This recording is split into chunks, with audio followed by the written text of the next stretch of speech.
யார் யார் கேட்கல எனக்கு. நீதிமன்றம் தவிக தலைவர் கேம்பெயின் பண்ண வாகனத்தை பறிமுதல் பண்ணணும், தவிக தலைவர் விஜய்க்கு தலைமை பண்பு இல்லை அப்படின்னு நிறைய பேசியிருக்கிறாங்க. விவகாரத்தை எப்படி பார்க்குறீங்க?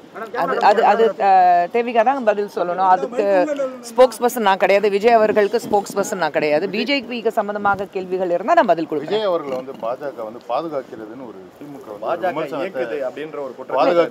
திமுக வந்து அவங்களுக்கு பயம் வந்துச்சுன்னா யார் வேணாலும் அவங்க வந்து ஒரு குற்றம் சாட்டுவாங்க. இதே திமுக வந்து பல விஷயங்கள் பண்ணியிருக்கிறாங்க. அந்த ஒரு குற்றச்சாட்டுங்கள் நான் வந்துச்சுன்னா வெறும் குற்றச்சாட்டுங்கள் ஆதாரத்தோட குற்றச்சாட்டுகள் இருக்கு. இது எல்லாத்துக்கும் பதில் திமுக கிட்டேயும் இல்லை, மாண்புமிகு முதலமைச்சர் ஸ்டாலின் அவர்கள் கிட்டேயும் இல்லை.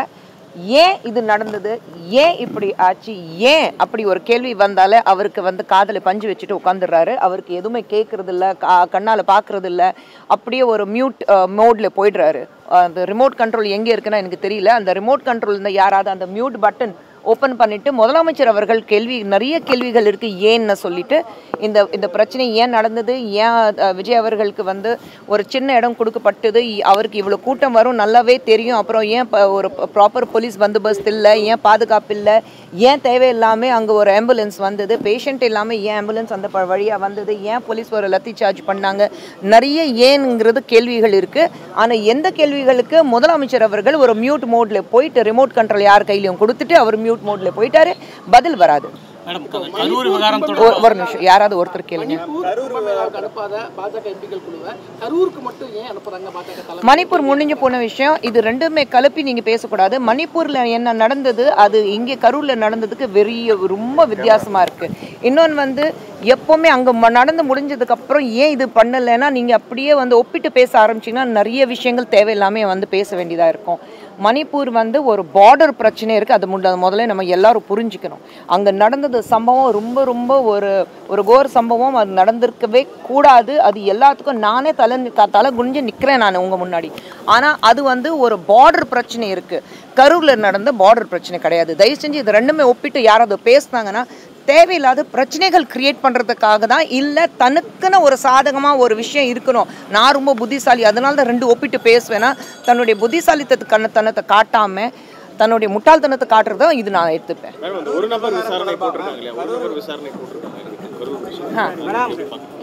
இல்லை ஒரு நபர் விசாரணைனா எப்படி? இப்போது தேவிகாலேருந்து விஜய் அவர்கள் என்னைக்கு இந்த சம்பவம் நடந்தது அன்றைக்கே வந்து சிபிஐ விசாரணை நடத்தணும்னு அவர் சொல்லியிருக்கிறாரு.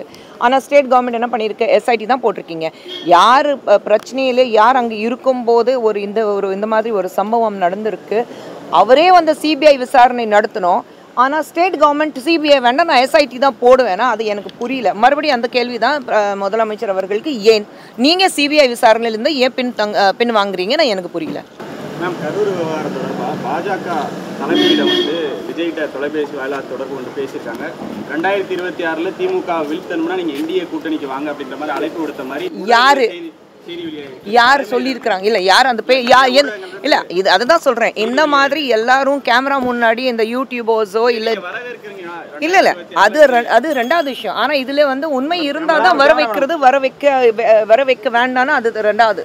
ஆனால் இது விஷயங்கள் வந்து கேமரா முன்னாடி உட்காந்துட்டு ஏதோ அரசியல் பற்றி அவங்களுக்கு தெரிஞ்சு, இல்லை பிரதமர் மோடி அவர்கள் அவர் தான் முன்னாடி உட்கார வச்சுட்டு அவர்கிட்ட ஆலோசனை நடத்துனதுக்கு அப்புறம் தான் இந்த மாதிரி விஷயங்கள் வெளியில் வருது, இல்லை விஜய் சார்பாக விஜய் தரப்பில் யாராவது அவங்கக்கிட்ட பேசி தான் இந்த விஷயங்கள் நடக்குதுன்னா இது வந்து சும்மா அந்த யூடியூபர்ஸோ இல்லை சில பேர் வந்து கேமரா முன்னாடி உட்காந்துட்டு 2 மினிட் ஃபேமுக்காக அரசியல் என்னை விட வேறு யாருக்குன்னு தெரியாது அப்படிங்கிற பேசவங்களுக்கு பதில் கொடுத்துட்டு உங்கள் டைம் வேஸ்ட்டும் எங்கள் டைம் வேஸ்ட்டும். மேடம், இப்போ அங்கே வந்து தலைமையோ அல்லது இரண்டாம் கட்ட நிர்வாகிகளோ 41 பேர் இறந்து போன கரூருக்கு வரலை அப்படிங்கிறது தவிக மீது வைக்கப்படக்கூடிய ஒரு மிகப்பெரிய குற்றச்சாட்டாக இருக்குது. அப்படி ஒரு பார்ட்டியில் இருக்கக்கூடிய ஒரு பர்சனை இந்த விஷயத்தை நீங்கள் எப்படி பார்க்குறீங்க? இல்லை, கரூரில் நடந்த சம்பவம் நடந்திருக்கவே கூடாது. அது கண்டிப்பாக 41 உயிர் வந்து எழுந்திருக்கும் போயிருக்குன்னா அந்த குடும்பத்தில் இருக்கிறவங்கள நினச்சிப்பாங்க. ஒரு தந்தையோ மகனோ கணவனோ தம்பியோ அண்ணனோ எந்த ஒரு நண்பனோ நீங்கள் எல்லா வகையிலும் பார்த்தீங்கன்னா யாருக்கு வந்து ஒரு விஷயம் நடந்திருக்குன்னா அது நம்ம பக்கத்து வீட்லேயே நடந்தாலே நமக்கு வந்து எவ்வளோ பெரிய எதிரி இருந்தாலும் மனசு பதறி போகும். அப்படி இருக்கும்போது 41 பேர் உயிர் இழந்திருக்காங்கன்னா நிச்சயமாக வந்து அது ஏற்றுக்கவே முடியாது. ஆனால் இதுக்கு ஒரு மிகப்பெரிய விசாரணை நடத்தணும். விஜய் அவர்கள் ஏற்கனவே அதுக்கு மன்னிப்பு கேட்டிருக்காரு. அங்கே போனால் என்ன நடக்கும் அதுவும் ஒன்று இருக்குது. நான் எல்லாமே வந்து ஒரு 2 மினிட் இன்ஸ்டன்ட் நூடுல் மாதிரி இதுக்கு ஒரு சொல்யூஷன் இருக்கணும்னு யாருமே எதிர்பார்க்கக்கூடாது. இது வந்து நிச்சயமாக ஒரு மிகப்பெரிய கம்ப்ளீட் இன்வெஸ்டிகேஷன் நடத்தினதுக்கு அப்புறம் தான், விசாரணை நடத்தினதுக்கு அப்புறம் தான் இது பற்றி நம்மளால் பேச முடியும். நடந்திருக்க கூடாது, அது நடந்திருக்காங்க. மேடம், நீதிமன்றம் வந்து விஜய்க்கு வந்து தலைமை பண்பே இல்லைன்னு சொல்லிட்டு நீங்கள் எப்படி பார்க்குறீங்க? விஜய் தானே பதில் சொல்லணும், அவருக்கு ஸ்போக்ஸ் பர்சன் நான் இல்லைங்க. விஜய் கிட்ட இதுக்கு பதில் வாங்கிக்கிறேன். தேங்க்யூ.